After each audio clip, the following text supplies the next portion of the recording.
sebagai bagian dari penguatan kompetisi SDM kita. Perkenalkan, saya Fajar dari tim kerja SDM. Saya merupakan CPNS baru yang saat ini ditempatkan di bagian SDM. Saya memiliki latar belakang di bidang software development seperti membuat sistem berbasis Android ataupun website. Saya berharap bisa berkontribusi dalam mengembangkan sistem dan mendukung transformasi digital di bidang SDM. Bagi Bapak Ibu yang ingin bertanya atau ingin mempunyai sistem digital yang dibutuhkan, dapat menghubungi saya di 0896 8075 8102 atau di XT 2171. Saya akan memandu acara kita selama kurang lebih 45 menit ke depan. Hari ini kita akan membahas topik yang sangat menarik, yaitu pintar punya rumah. Setiap orang punya impian memiliki rumah sendiri untuk tempat bernaung, beristirahat, dan membangun masa depan. Namun, impian itu hanya bisa terwujud jika kita pintar dalam merencanakan. Pintar punya rumah bukan sekedar soal uang, tetapi cara berpikir, strategi, dan konsistensi dalam mengatur keuangan agar impian tidak sekedar jadi angan. Acara akan berlangsung selama kurang lebih 45 menit. 30 menit pertama akan diisi dengan pemaparan materi dan penayangan video oleh narasumber kita. 15 menit berikutnya akan kita gunakan untuk sesi tanya jawab interaktif. Untuk di sesi tanya jawab akan ada door prize bagi Bapak Ibu yang bertanya melalui raise hand dan open kamera.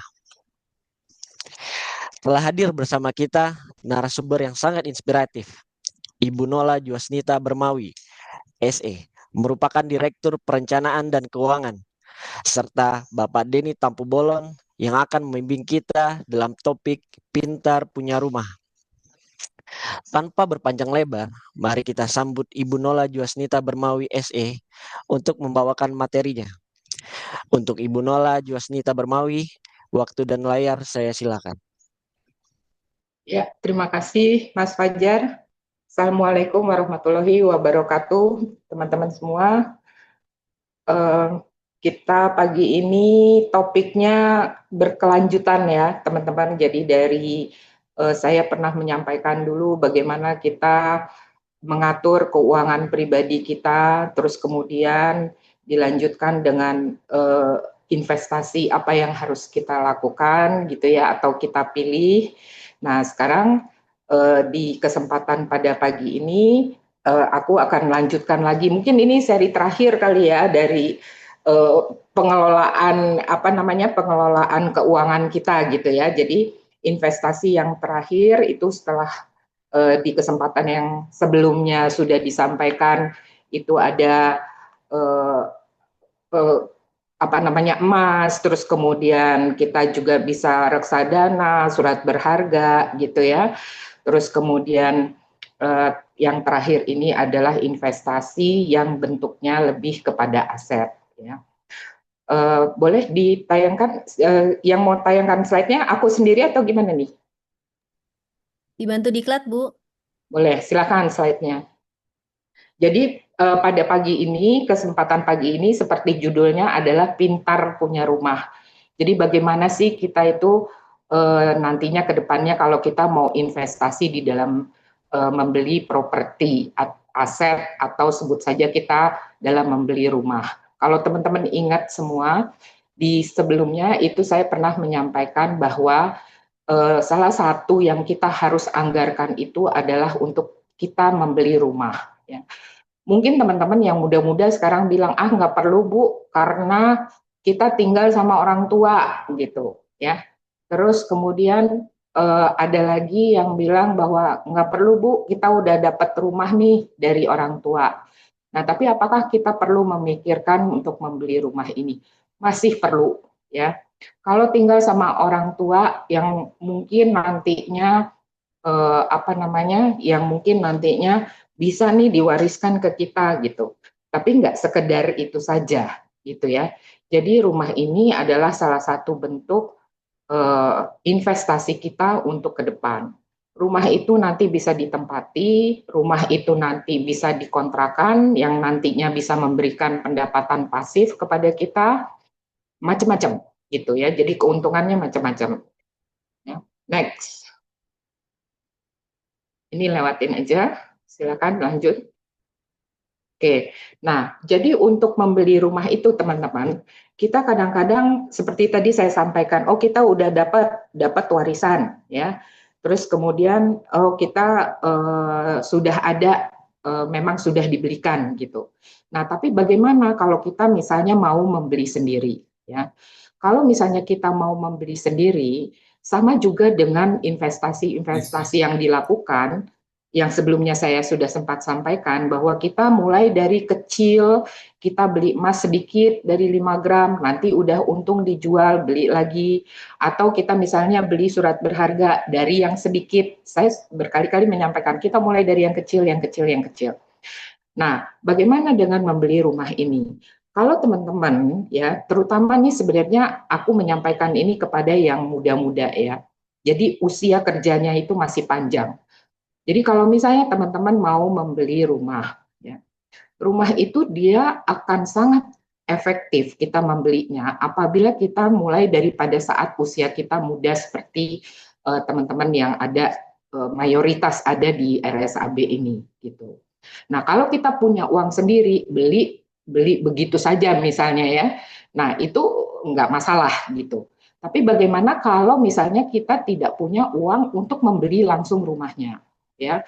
Jadi kita harus beli dengan cara mencicil. Nah, sekarang ini banyak produk ya. Sebenarnya semua bank itu pasti mempunyai produk yang namanya kredit pemilikan rumah, ya. Kenapa aku angkat topik kredit pemilikan rumah ini?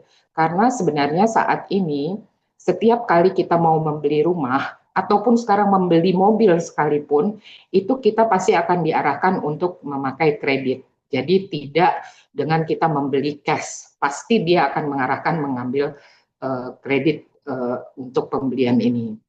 Nah, untuk pembelian rumah sendiri itu disebut KPR atau kredit pemilikan rumah yang berupa fasilitas atau pinjaman yang diberikan bank kepada kita, ya. Apa sih keunggulannya? Ya, kalau kita mengambil membeli rumah ini dengan KPR, itu keunggulannya adalah memungkinkan kita untuk membeli rumah ya di suatu lokasi yang bagus, yang harganya mungkin eh, bisa, artinya kita nggak beli rumah yang murah-murah banget, misalnya gitu ya. Nah, itu dengan eh, uang mukanya kita masih bisa menjangkau 10-30% dari harga rumah ya. Kenapa gitu ya teman-teman? Karena gini, kalau usia kita sudah misalnya lanjut ya, misalnya katakan kita mulai memikirkan ini di usia 40. Berarti ke pensiun kita mau punya 20 tahun lagi. Kalau di dalam 20 tahun ini kita bagi dengan usia rumah, itu artinya cicilan kita itu akan semakin tinggi. Nah, kalau kita mau cicilannya rendah, pasti down payment-nya itu apa namanya? Kalau kita mau rendah, pasti down payment-nya akan tinggi. Tapi kalau misalnya kita mau cicilannya rendah, pasti kalau kita down payment-nya, kalau masa tenornya masih panjang, masih 20 tahun, dengan cicilan misalnya dengan down payment 10 atau sampai 30% itu cicilan kita itu masih bisa rendah gitu. Itu kenapa kita keunggulannya kalau kita mulai dari sekarang. Next. Nah, apa sih manfaatnya untuk kita? Ya, seperti saya sudah sampaikan tadi, kepemilikan rumah itu kita bisa lebih cepat. Jadi artinya dengan kita membayar down payment atau kita mengambil kredit kepemilikan rumah ini, itu kita akan mendapatkan rumahnya sekarang, ya bukan nanti-nanti gitu ya. Terus kemudian perencanaan keuangan kita juga lebih terstruktur ya. Jadi teman-teman ingat kan waktu itu aku pernah menyampaikan 40 30 30 40 untuk kebutuhan hari-hari, 30 untuk saving, yang 30 lagi untuk investasi. Nah, 30 yang untuk investasi ini kita lebih bisa mengaturnya gitu ya dari sekarang gitu.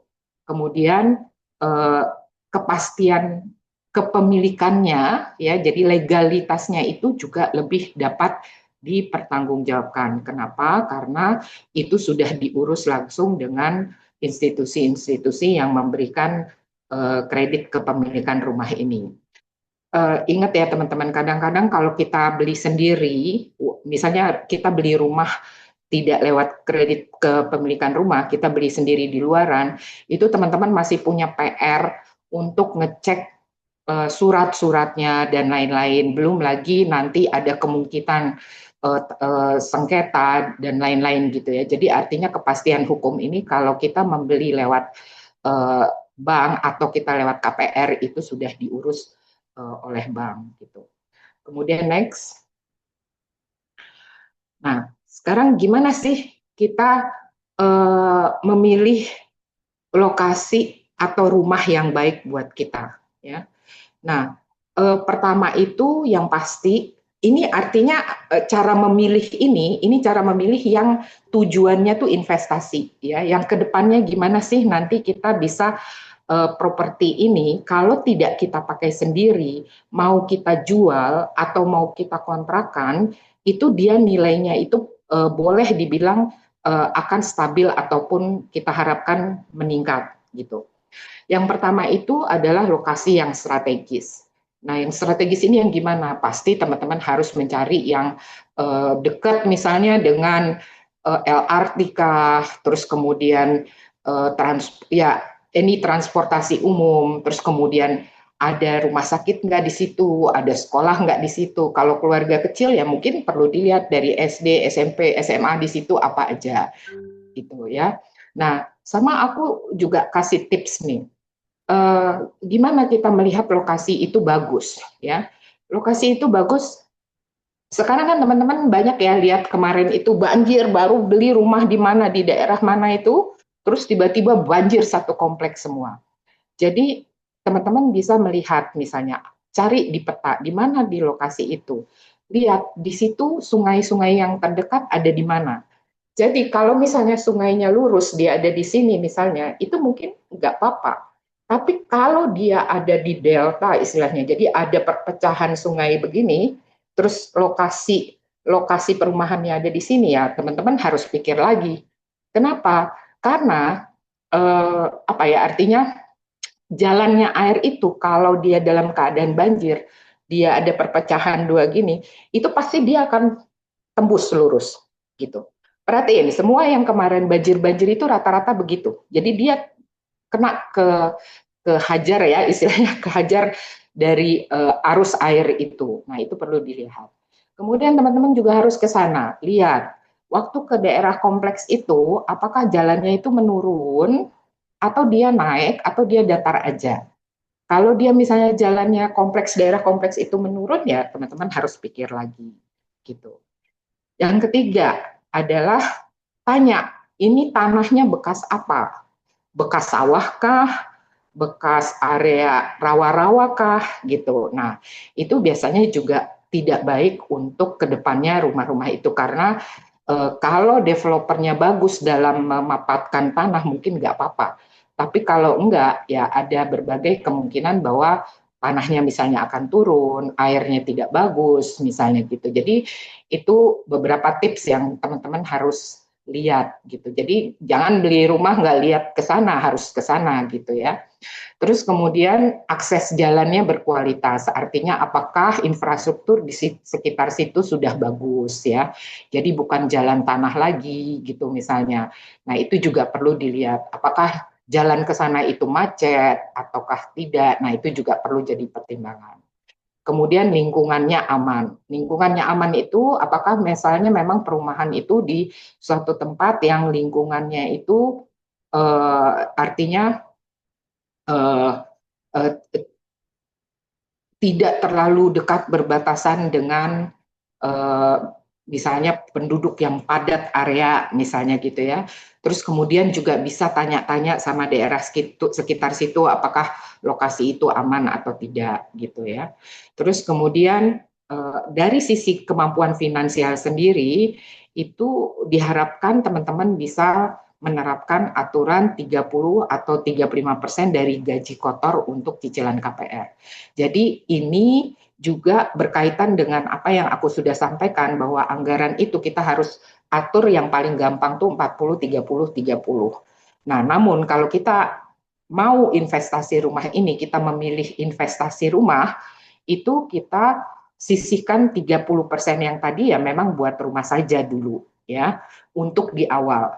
Tapi di kemudian hari dengan adanya peningkatan pendapatan, nah itu teman-teman boleh memikirkan investasi-investasi yang lain yang seperti sudah saya sampaikan sebelum-sebelumnya di WeGrow sebelumnya. Terus kemudian legalitasnya lengkap. Tanya, suratnya ini SHM atau hak guna bangunan misalnya gitu. Jadi itu juga perlu diperhatikan. Kalau misalnya dia sertifikat hak milik nantinya pasti akan lebih bagus daripada hak guna bangunan. Kalau sekarang sih tapi ya setahu saya itu rata-rata nanti bisa ditanya dengan apa Pak Pak siapa tadi namanya Mbak Mas Fajar aku lupa. Pak Denny, Bu. Ya, nanti bisa ditanya dengan Pak Denny gitu ya, kalau apa bedanya hak guna bangunan dengan sertifikat hak milik, keuntungannya atau kerugiannya apa gitu. Tapi setahu saya sekarang itu developer-developer itu dia mengeluarkannya hak guna bangunan, sudah jarang yang mengeluarkan sertifikat hak milik. Gitu. Itu sedikit cara bagaimana kita memilih lokasi rumah. Kemudian next. Nah, jenis-jenis pembiayaan itu apa aja sih gitu ya. KPR ini eh, jenisnya juga macam-macam ya. Jadi ada yang jenisnya itu konvensional, ada yang syariah dan ada yang subsidi atau kita sebut FLPP atau fasilitas likuiditas pembiayaan perumahan ya. Jadi kalau KPR konvensional ini adalah yang dikeluarkan oleh bank-bank konvensional atau bank-bank non syariah ya. Nah, persetujuannya itu biasanya cepat ya. Terus kemudian bunganya, pilihan bunganya itu ada dua. Ada dia yang disebut fixed rate, ada yang dia floating rate gitu. Kalau misalnya dia fixed rate, itu kita mempunyai kepastian angsurannya itu setiap bulan sama ya. Tapi kerugiannya kalau fixed rate ini kalau misalnya dia pas sebenarnya bunga pasar itu turun, ya dia tetap segitu gitu. Tapi ada juga yang disebut floating rate. Biasanya kalau floating rate ini di depannya dia bunganya rendah, makin lama makin tinggi gitu ya. Nah, tenornya itu bisa dari 5 tahun sampai dengan 25 tahun. Jadi ini yang tadi saya sampaikan bahwa kalau semakin muda teman-teman mulai investasi ini, maka bunganya itu makin rendah ya. Jadi kalau teman-teman bisa bayangkan, kalau mungkin sekarang 30%-nya dari income teman-teman untuk bayar bunga. Tapi makin ke depan dengan adanya penyesuaian gaji dan lain-lain pastinya dengan misalnya ada kenaikan promosi dan lainnya itu pasti 30% itu yang sekarang dirasakan berat ini makin lama nanti makin uh, uh, makin makin kecil secara nilai uangnya dari seluruh income kita. Kemudian kalau syariah ya seperti sama-sama kita ketahui prinsipnya ini pembayarannya bukan dibilang bunga ya, tapi dengan bagi hasil. Jadi ada perhitungan sendiri yang sebenarnya more or less itu sama, cuman dasar perhitungannya beda menurut ketentuan Islam. Kemudian ini bebas riba dan gahar, terus kemudian apa bunganya itu ya pastinya bersaing dengan bunga-bunga yang dikeluarkan oleh bank-bank konvensional. Nah, bagaimana dengan KPR subsidi? Sebenarnya ini sebenarnya saat ini semua tergantung teman-teman ya. Tapi saat ini kalau teman-teman misalnya income-nya belum mencukupi, bisa memilih KPR subsidi ini. Kenapa? Karena bunganya ini disubsidi 5% per tahun oleh pemerintah. Jadi kalau misalnya bunga KPR, saya nggak tahu ya bunga KPR berapa, tapi let's say misalnya bunganya harusnya 10%, nah 5%-nya itu disubsidi sama pemerintah, jadi teman-teman tinggal bayar 5%-nya. Jadi ini sangat menguntungkan dan setahu saya juga kualitas dari rumahnya juga sudah cukup bagus. Nah, kemudian penghasilannya ini belum saya koreksi ya, maaf. Jadi ini khusus untuk penghasilan yang saya lupa ya, nanti tolong dibantu ya Pak Denny ya. Jadi ini ada single income itu ada 12 juta atau 14 juta itu nanti ada ketentuannya sendiri. Nah, terus kemudian harga rumah maksimal 350 juta ya.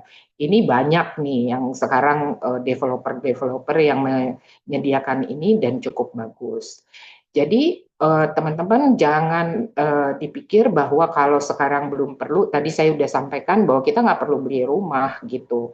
Rumah itu nanti bisa menghidupi biayanya sendiri. Kalau sekarang teman-teman hidup dengan orang tua misalnya, oh nggak perlu nih beli, ya beli aja kalau saya bilang sih. Nah nanti disewakan, kalau disewakan itu nanti hitung sewakannya per bulan nutupin bunganya. Jadi teman-teman nggak perlu ngeluarin uang untuk istilahnya apa ya, bayar bunganya itu nanti akan ditopang dengan harga sewanya. Jadi orang kalau kita kontrakin terus orang bayar atau kalaupun dia tidak menutupi seluruh bunganya, teman-teman itu udah mengurangi biaya yang teman-teman harus siapkan per bulannya gitu. Kenapa ini menjadi satu investasi itu karena itu gitu. Kemudian next. Nah, kemudian ini dia cara memilih pembiayaan. Gimana sih kita cara milih pembiayaan? Apa sih maksudnya yang harus diperhatikan? Nah, jadi teman-teman harus rajin tuh ya, lihat-lihat ke bank-bank, rajin untuk survei-survei, bandingkan suku bunganya, bandingkan tenornya, bandingkan berapa DP yang mereka harus ya DP yang diminta oleh bank-bank tersebut. Nah, ini di sini disebutkan bahwa misalnya 0,5% aja kalau kita dalam jangka waktu yang lama itu pasti akan bisa menghemat puluhan juta ya. Jadi itu nanti ada tuh simulasi-simulasinya tuh bisa nanti dihitung gitu ya. Jadi kalau misalnya kita bunganya perbedaan 5 tapi kita bayarnya dalam 20 tahun itu jauh biasanya bedanya. Jadi harus sangat jeli. Kemudian biaya tambahan ini misalnya admin, provisi, terus insurance gitu ya.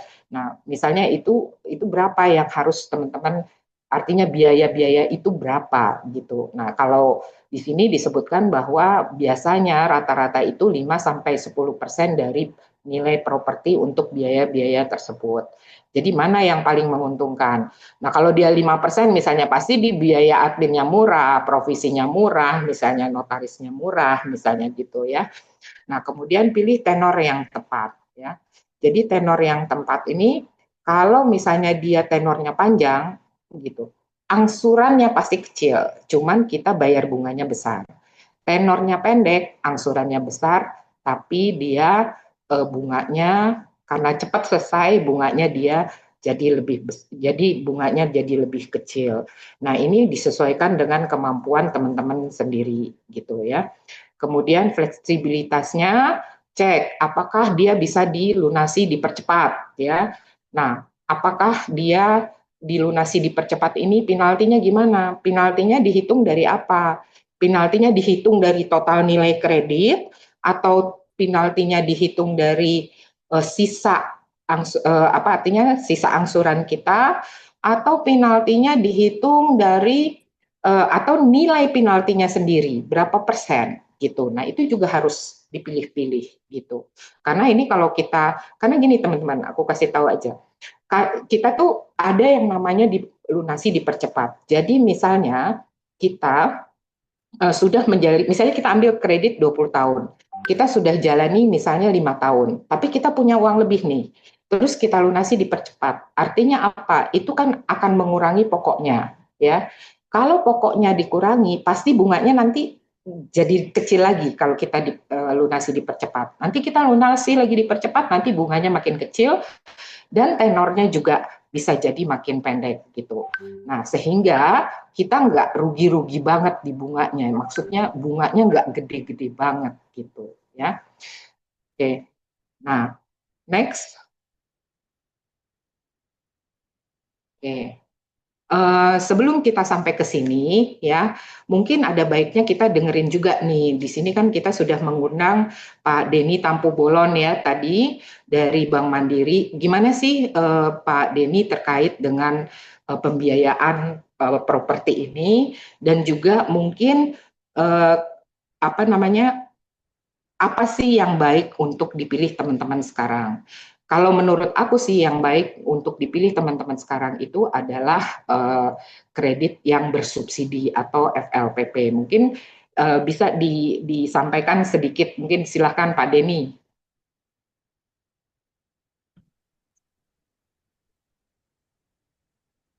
Baik, selamat pagi Bu Nola, Bapak Ibu sekalian. Salam sehat buat semuanya. Nah, ini terima kasih Bu buat waktunya. Mungkin ada yang mau bisa ditampilkan dulu, Pak Moderator.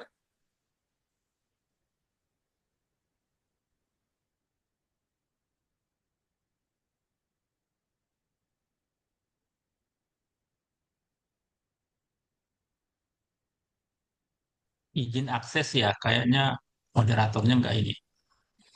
Sudah Pak, sedang disiapkan Pak materinya. Iya, Pak Denny izin untuk yang tabel dulu ya Pak. Yang mau ditampilkan untuk yang tabel ya Pak Denny. Pak Denny, itunya masih di mute Pak.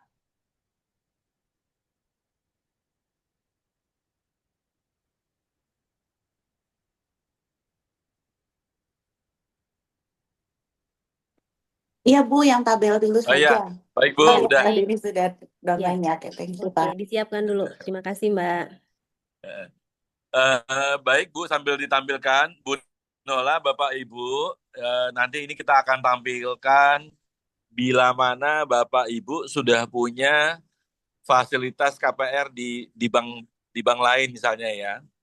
Nah, kita saat ini banyak terima dari teman-teman pegawai perusahaan, misalnya mereka sudah punya KPR di bank, disebutlah misalnya BTN ya Bapak Ibu ya.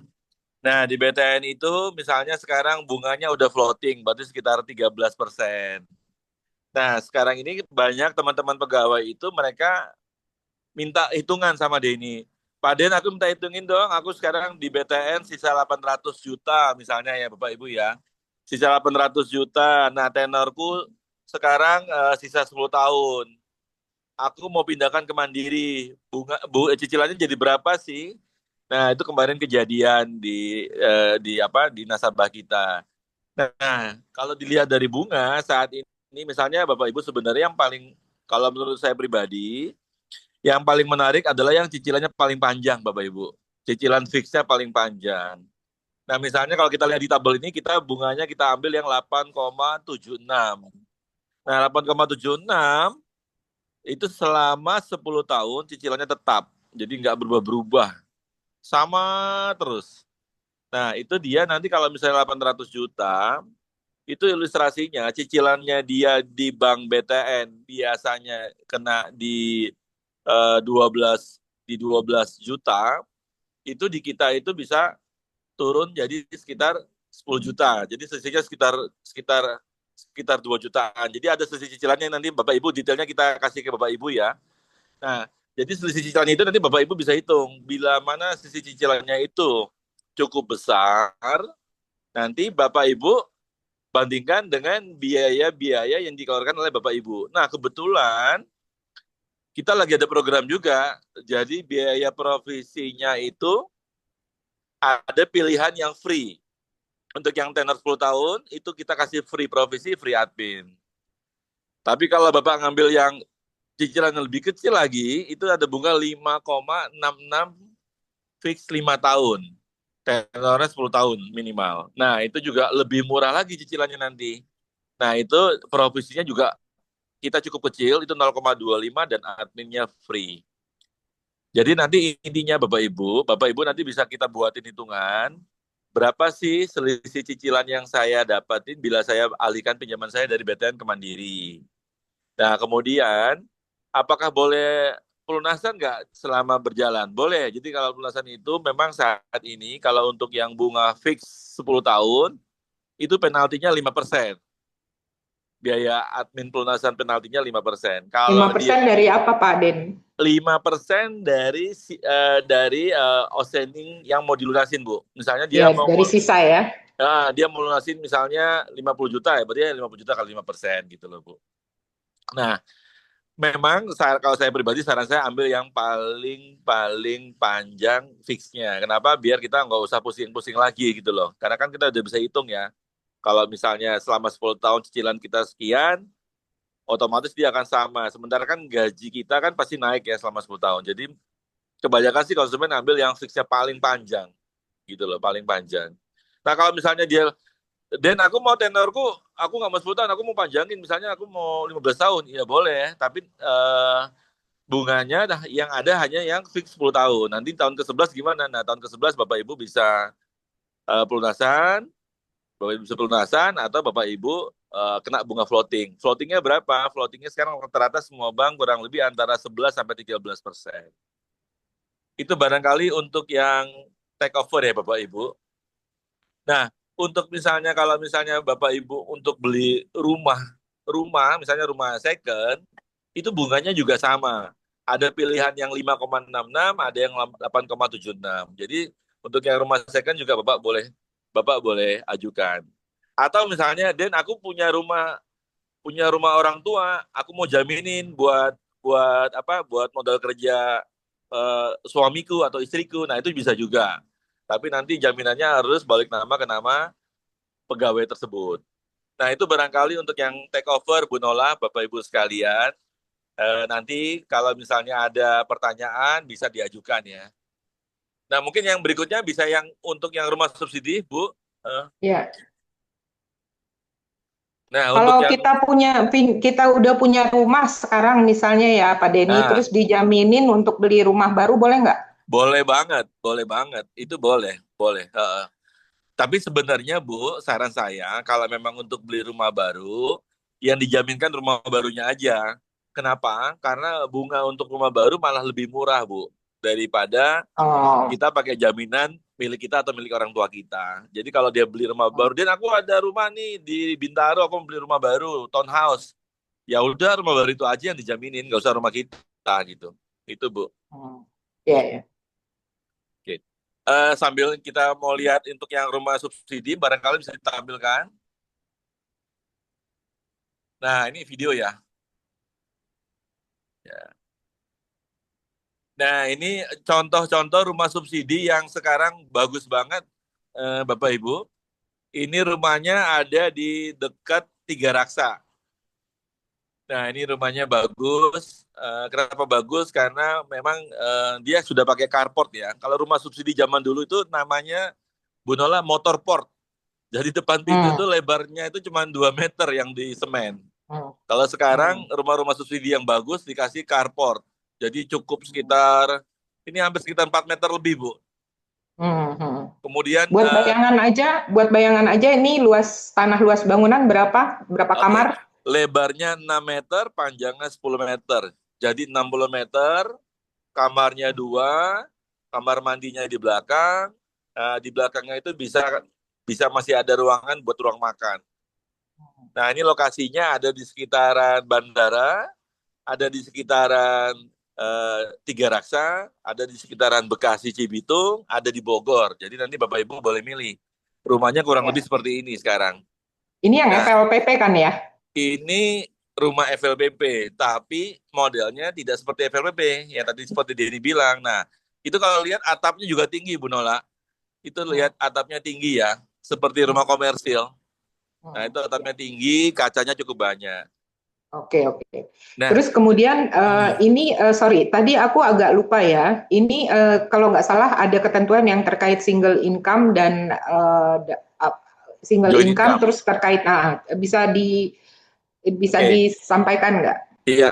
Jadi Bapak Ibu, kalau untuk harga rumah sendiri untuk di daerah Jakarta, Tangerang dan Bekasi itu sekarang harga rumahnya 185 juta. Yang boleh mengajukan adalah teman-teman pegawai yang punya gaji tidak boleh lebih dari 12 juta.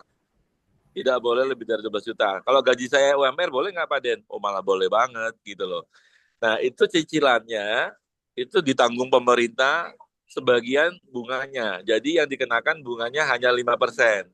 Bunga normal kan sekarang sekitar 11-13. Nah, sementara kita sebagai pegawai disubsidi pemerintah bunganya 5%. Jadi cicilannya itu kurang lebih Bapak Ibu, kalau 15 tahun itu sekitar 1.400.000. 1,4 juta itu dia selama 15 tahun. Jadi sama cicilannya nggak berubah-berubah. Kalau 20 tahun boleh nggak Pak Den? Kalau 20 tahun boleh. 20 tahun itu 1.200.000. Tapi saran saya sih kalau bisa minimal 15 tahun aja Bapak Ibu. Itu cicilannya cuma 1,4 juta. Dia fix selama 15 tahun. Kemudian syaratnya lagi selain gaji dia nggak boleh nggak boleh punya rumah. Jadi misalnya kalau dia mau ngajuin, dia mesti bikin surat bahwa dia belum punya rumah saat ini. Kalau dia belum punya rumah, dia boleh mengajukan kredit rumah subsidi pemerintah. Tapi kalau udah punya rumah, nggak bisa. Jadi nanti Suratnya bikin sendiri kan, nggak usah validasi ke RT, RW gitu. nggak Bu. Jadi memang suratnya itu tetap harus ada surat keterangan dari RT RW setempat Bu. Itu sebagai validasi bahwa memang dia belum punya rumah.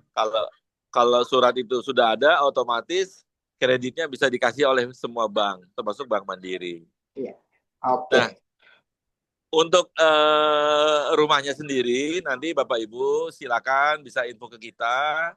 Nanti kita bisa undang developer untuk mengajak Bapak Ibu ke lokasi untuk melihat rumah-rumahnya. Ya. Itu barangkali untuk rumah subsidi. Bu, sedikit boleh cerita ya Bu tentang beli rumah, investasi rumah ya. Saya pribadi Bapak Ibu, saya beli rumah di Bintaro tahun 2010 di Geraha Bintaro. Itu harganya 345 juta Bu Nola. Nah tahun 2025 sekarang itu dia presal 1,8 miliar. Nah kebetulan teman saya waktu itu kita beli bareng-bareng. Dia juga beli 345. Kemarin dia baru jual itu sekitar 1,8 M. Artinya itu kurang lebih selama 5 tahun ada peningkatan harga yang per tahunnya kurang lebih bisa sekitar 5% sampai lebih. Nah, kenapa bisa naik? Karena benar kata Ibu tadi, kebetulan rumah yang kita beli itu ada pintu tol yang tadinya nggak ada, sekarang tiba-tiba ada pintu tol. Jadi rumah kita itu sekarang dikelilingi oleh pintu tol ada 2.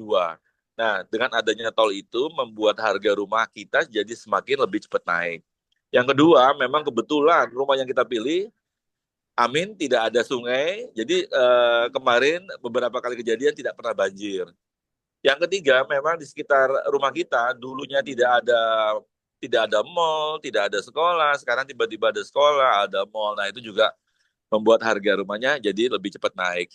Nah jadi Bapak Ibu, sesuai tadi masukan dari Bu Nola, benar kalau beli rumah jangan buru-buru, dilihat dulu, dipastikan apakah di situ ada akses yang mudah, misalnya ada akses tol kah, berapa jarak dari rumah ke akses tol, kemudian stasiun kereta api berapa jarak stasiun kereta apinya, banjir atau enggak, dekat sungai atau enggak, dekat sutet tegangan tinggi atau enggak. Nah, itu semuanya akan mempengaruhi nilai aset rumah yang kita beli. Mudah-mudahan kalau itu semua Bapak Ibu analisa, nggak akan salah beli. Nah, itu barangkali dari kami. Nah ini ada satu rumah, ini kemarin ada beberapa teman dari perusahaan, dia ajak mertuanya lihat nih Bu Nola, dia ajak keluarganya lihat, nah ini dia akhirnya kemarin ini beli ini. Ya. Itu barangkali sementara dari saya Bu Nola, terima kasih Bu, Bapak Ibu. Ya, terima kasih Mas Denny. Jadi kesimpulannya kalau kita lihat di sini tadi teman-teman juga sudah disampaikan bahwa yang seperti juga tadi saya sudah sampaikan bahwa tenor yang lebih panjang itu pasti akan lebih baik dari kita, bisa menjadi pilihan yang lebih baik buat kita. Terus kemudian untuk untuk pemilihan tadi ya, asal kita bisa memilih tempat yang baik, maka ini merupakan suatu investasi yang bagus. Kalau tadi Pak Denny sampaikan bahwa rata-rata itu kenaikan itu 5%, itu bisa disamakan dengan kita menginvestasi dengan tingkat pengembalian yang tiap tahunnya kita bisa dapat sekitar 5%. Kalau kita bandingkan dengan deposito saat ini, kalau kita hanya taruh dia di deposito, itu sekitar deposito itu hanya sekitar berapa ya sekarang aku lupa, 1,5 ya deposito, 2,5 ya, 2,5%. Jadi artinya itu jauh lebih baik daripada uang kita tanamkan atau kita tabung hanya di deposito saja bila kita punya kelebihan uang. Dan seperti yang sudah disampaikan tadi, semakin mudah kita mulai membeli rumah ini atau melakukan investasi ini, untuk yang FLPP. Jadi artinya ini semua kesempatan bisa terbuka untuk berbagai macam income, ya.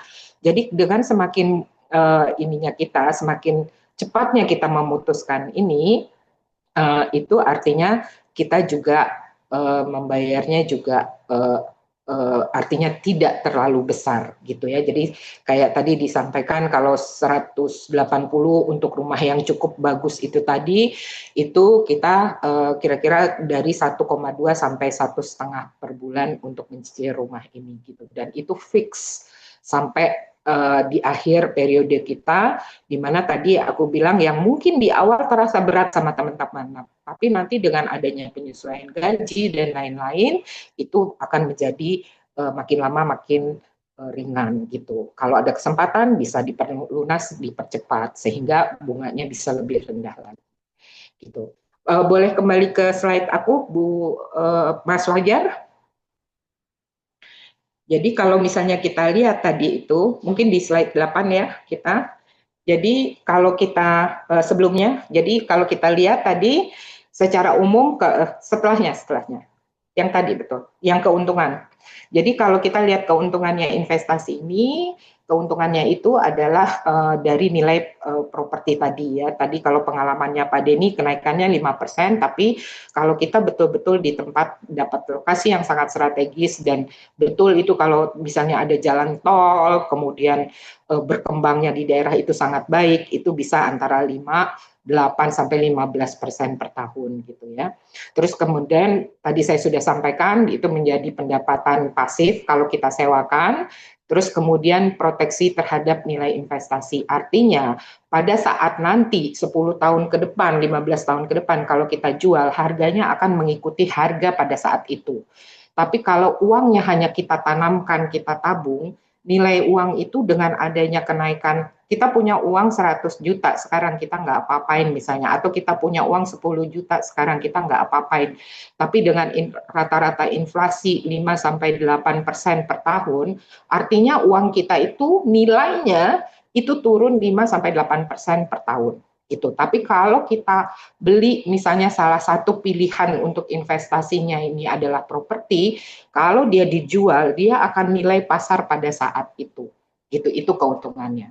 Dan yang terakhir sebagai warisan keluarga. Jadi ini nanti kalau punya anak bisa diwariskan ke anak-anaknya. Next. Nah, kerugiannya ini sebenarnya bukan kerugian ya, tapi artinya yang memberatkan gitu ya.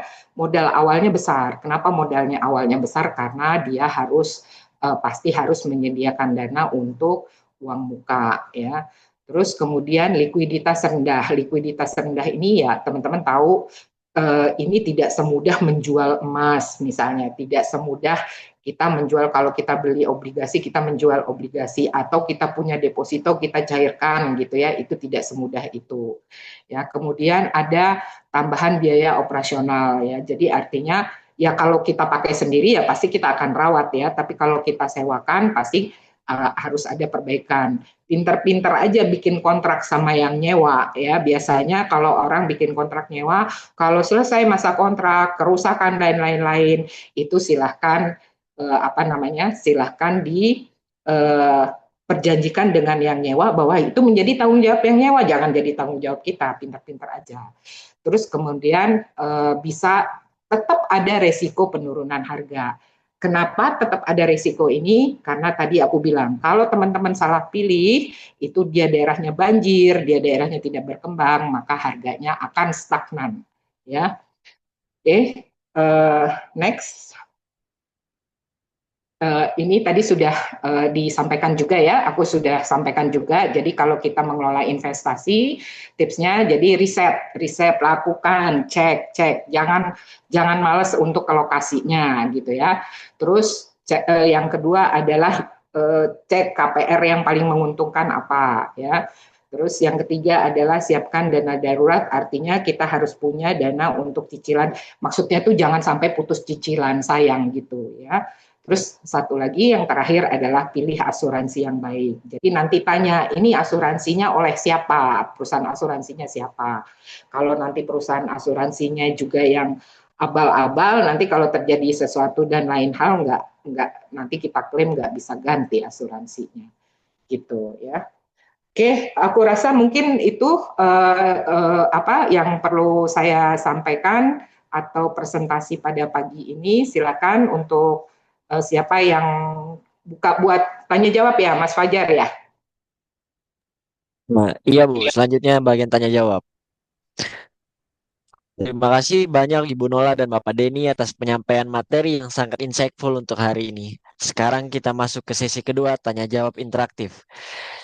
Silakan Bapak atau Ibu yang ingin bertanya, silakan untuk bisa raise hand atau bisa menuliskannya di kolom chat.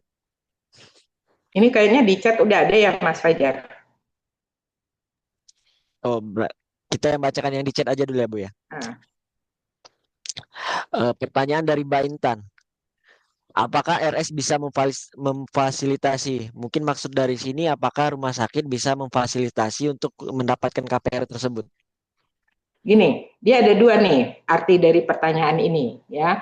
Kalau memfasilitasi dalam KPR, kalau nggak salah nih teman-teman Mandiri mau buka, mau ada pameran ya di sini ya? Iya Bu Nola, iya Ya, betul Bu. ya. Kapan ya rencananya? Hari Senin Bu.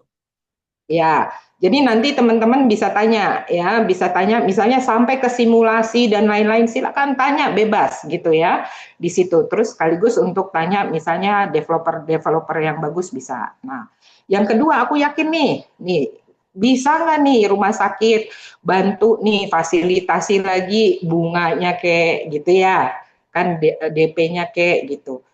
Sebenarnya bisa, tapi tergantung dari pendapatannya rumah sakit. Jadi ayo teman-teman, kita semua sama-sama kerja keras. Gimana pendapatannya ini semakin bagus. Kalau pendapatan kita semakin bagus, pasti akan ada return yang bisa dibuat artinya untuk kita memikirkan juga hal-hal seperti ini. Tapi sekarang kalau pendapatan kita seperti ini, kita baru bisa artinya mengatasi kebutuhan-kebutuhan dengan pendapatan kita yang ada, kita baru bisa mengatasi kebutuhan-kebutuhan operasional dari rumah sakit sendiri. Jadi ayo teman-teman, kita sama-sama kerja keras. Nanti kalau pendapatan kita cukup baik, itu bisa. Jadi itu banyak dilakukan di perusahaan-perusahaan swasta ya. Jadi ada juga subsidi dari institusinya sepanjang memang pendapatannya sudah cukup baik. Nah, mungkin itu jawaban aku terhadap pertanyaan yang ini. Oke, next. Oke, next. Ada pertanyaan dari Atis Riwandini. Pak, Bu, izin bertanya. Tadi dijelaskan pegawai yang sudah punya rumah tidak bisa ambil rumah subsidi ya, Pak? Kebetulan rumah yang kami beli atas nama saya. Apakah bisa kami ambil subsidi rumah dengan nama suami saya? Yang kedua, saya sedang mengambil KPR di tahun ke-12 dari 15 tahun cicilan. Menurut Bapak, apakah efektif jika saya take over ke bank lain untuk pelunasan? Atau better, saya tetap cicil sesuai tahun lunas dan jika ada rejeki, saya lunasi lebih baik dicicil saja atau tetap dilunasi sebelum waktunya? Terima kasih. Silakan Pak Denny. Ya, mungkin saya jawab jadi kalau memang Ibu sudah punya rumah atas nama suami ya, atas nama sendiri ya. Kemudian suami pengen ngambil rumah subsidi. Nah, itu memang kalau suami mau ngambil rumah subsidi, istri sudah punya rumah, otomatis nggak bisa.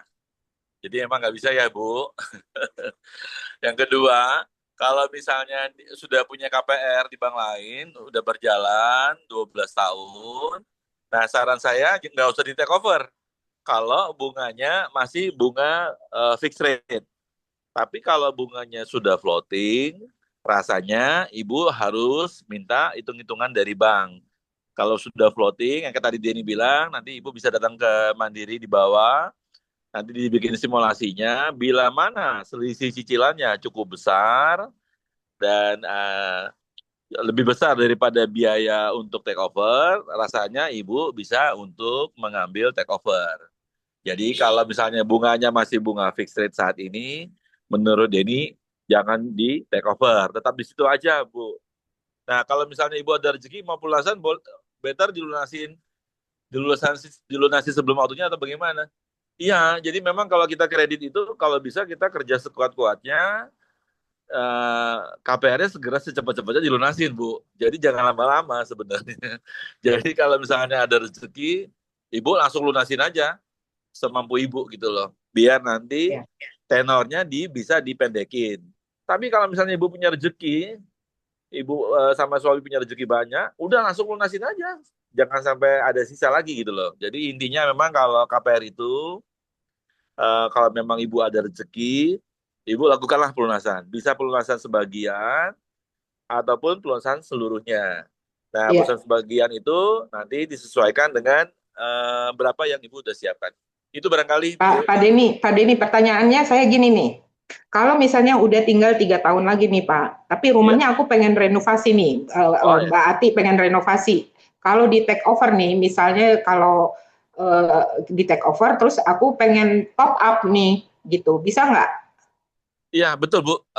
Bisa, Bu. Bisa banget. Misalnya kayak kemarin ada pegawai, dia itu nelfon ke Denny mau ngirim anaknya sekolah di Jogja.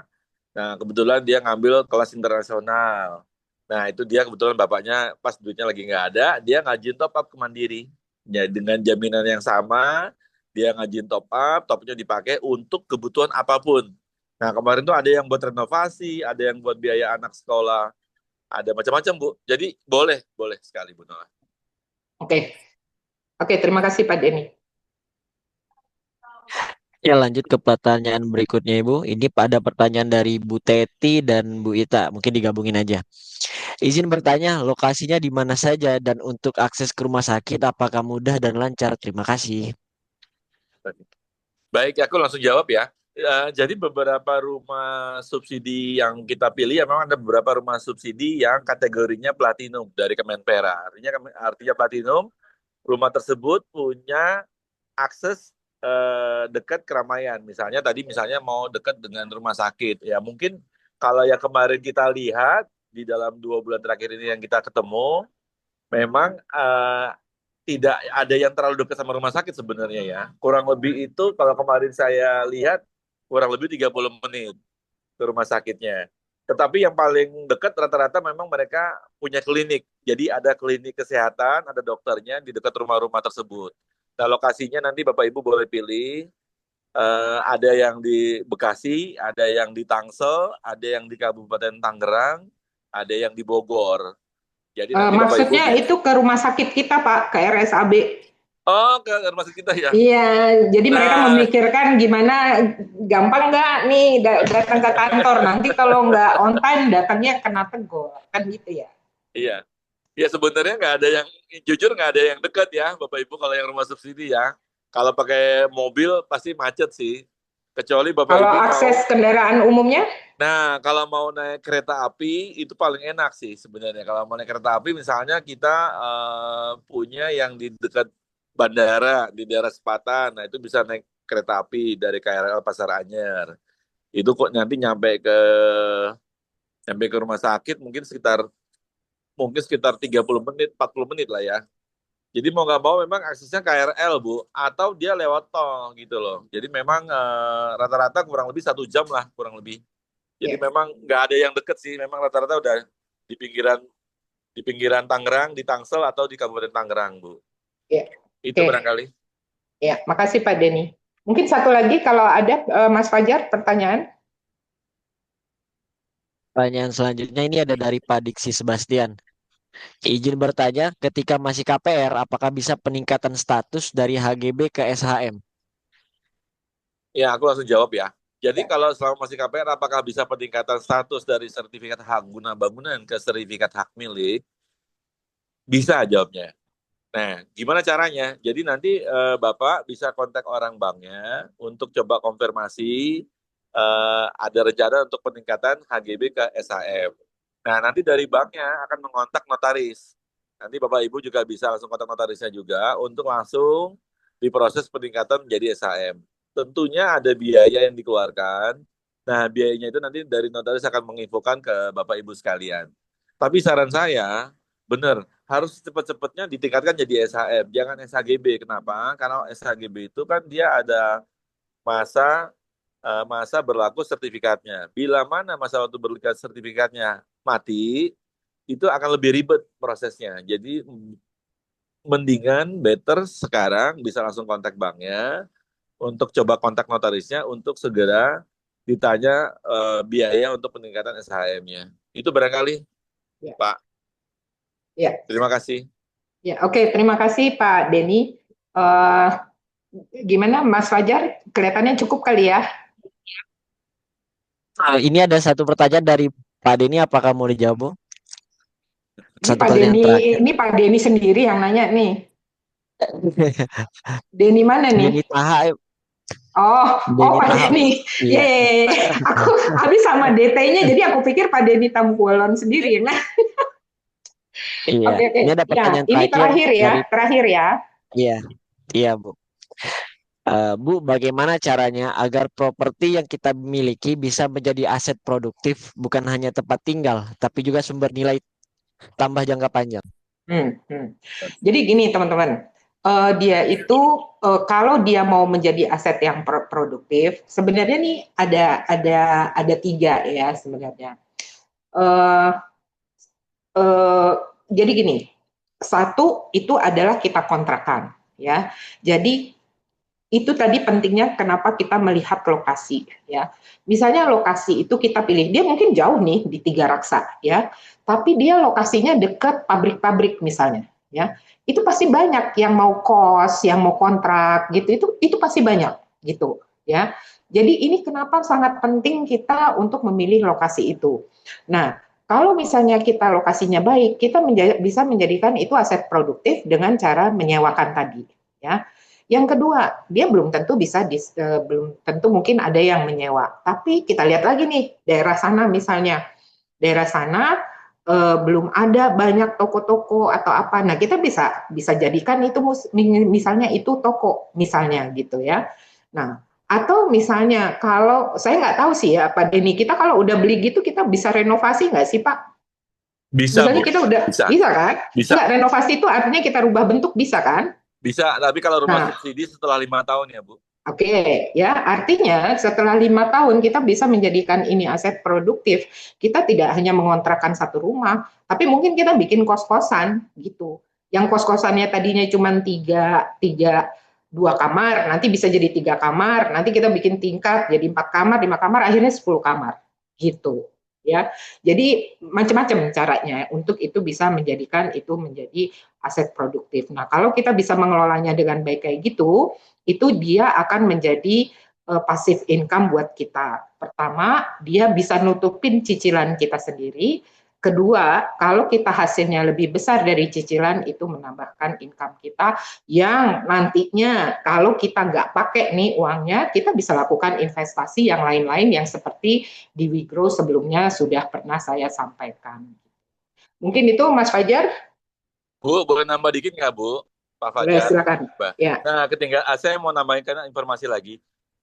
Bapak Ibu juga boleh, kalau misalnya dapat mau beli rumah, Bapak Ibu juga boleh pelajarin rumah lelang, Bu Nola, Bapak Ibu. Ya. Saya pribadi kemarin beli rumah lelang, itu perbatasan Tiga Rasa Kemaja, itu harganya 40 juta saya beli. Kemudian saya renovasi 60 juta, saya keluar modal 100 juta, sekarang saya kontrakin 700.000 per bulan.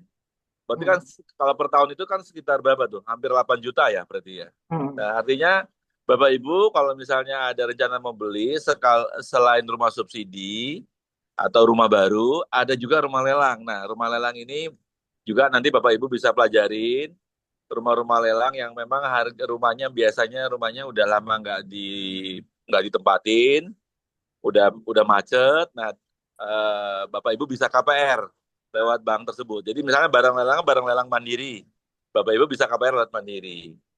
Misalnya Pak Den, saya ada rumah lelang nih, dapat dari Bank BRI. KPR-nya lewat mandiri bisa atau enggak? Nah, itu nanti kita koordinasi sama BRI dulu. Apakah BRI-nya mengizinkan KPR lewat mandiri atau enggak? Jadi ada juga opsi namanya rumah lelang ya Bapak Ibu. Nah, rumah lelang ini harganya sangat miring beberapa, tapi memang kondisinya biasanya yang miring itu tidak terawat. Jadi Bapak Ibu mesti keluarin biaya untuk melakukan renovasi. Tapi ini ada pilihan, artinya selain rumah subsidi untuk investasi, ada rumah lelang juga. Itu barangkali Bu Nola. Ya, oke. Terima kasih Mas Denny. Ya, mungkin cukup Mas Denny ya. Mas Denny, Mas Fajar. Sorry. Sudah cukup, Bu. Ya, Mungkin yang tadi ada door prize dari pertanyaan yang disampaikan ada Pak Diksi Sebastian dan Pak Denny. Door prize-nya bisa diambil di tim kerja Diklat. Sebelum mengakhiri Wigro kita kali ini, mungkin ada kesimpulan yang dapat saya ambil. Saatnya wujudkan impian memiliki rumah sendiri dengan langkah yang cerdas, terencana, dan sesuai kemampuan.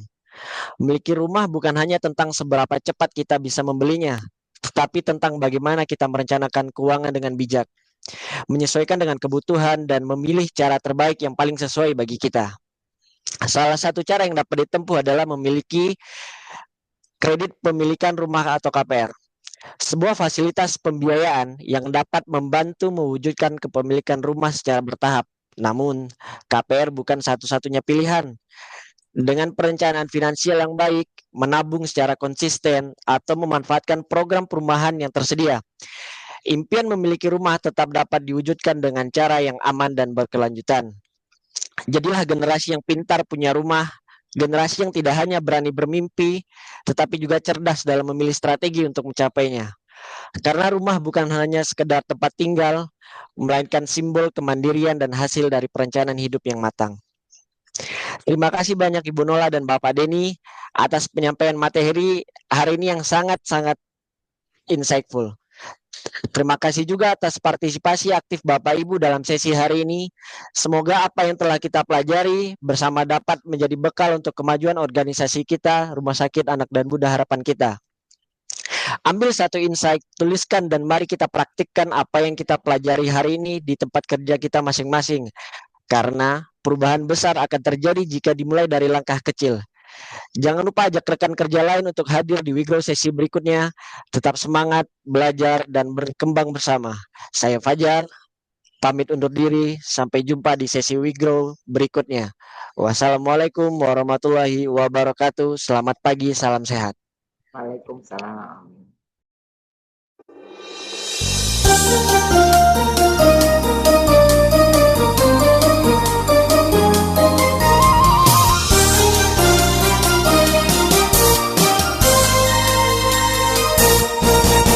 Wahai perempuan Indonesia, tercipta sebagai ibu bangsa, melahirkan insan yang mulia, sehat dalam jiwa dan raga.